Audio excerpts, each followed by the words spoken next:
Hey Journey Church, this is Carlisle, your pastor of ministry.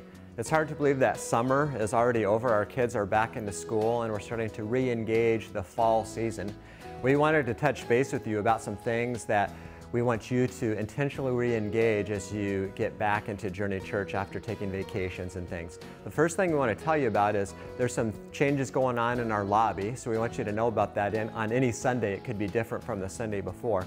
What we're trying to do is to create some places that are comfortable for us to connect with each other while we're drinking coffee or eating a snack, where we can discuss the Sunday sermon, we can talk about our life and what's going on. And so we're moving things around a little bit, so we ask for you to bear with us about that. But the purpose of that is for us to connect with each other. So one of the things I'd like you to think about doing is for all of us to think about hospitality on a Sunday morning, to connect with people who aren't being connected with. Here's a big hint.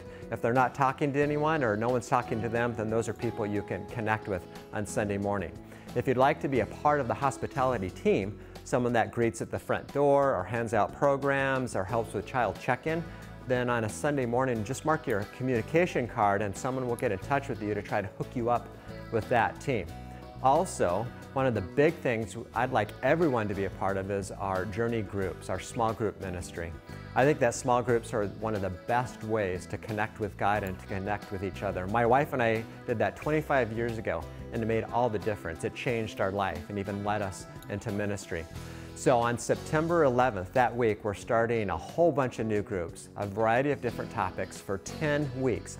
Almost any of us can handle 10 weeks to try something new. We'll be done with those groups before Thanksgiving, so you'll have the whole Christmas and Thanksgiving season to get ready, and then we'll restart our groups on when the new year starts. So be watching for the pamphlets to come out to sign up for those groups, and I'd love it if everyone got involved in a group. The last thing that I wanted to tell you about is we want to also reach out to our community. So we're doing a partnership with the Phoenix Rescue Mission, and we're going to make Code Red heat relief packs. These are packets that are handed out to homeless people even in September and October when it's still hot. So we're going to gather up some materials. We'll tell you all about it so that you can bring some things like bandanas and chapstick and sunscreen. And we're going to collect those for a couple of weeks, and then on September 30th we're going to come together as a church and we're going to put teams together. A family could be a team, a life group can be a team, and we're going to assemble these packets and get them all ready. We're going to try to do 300 of them, and then we'll give them to Phoenix Rescue Mission and they'll hand those out. When we're done making those packets, which should only take us about 30 minutes, we're going to watch a movie together as a church family. We have a guy coming in making fresh kettle corn for us. We're going to have some pizza and we're just going to hang out with each other. So there you go. There's some ways for you to intentionally re-engage after all the summer vacations and things that we've been doing. So I hope that you'll pick one or all of those and that all of us can re-engage our journey together at Journey Church. So thanks for listening, and we'll see you on Sunday.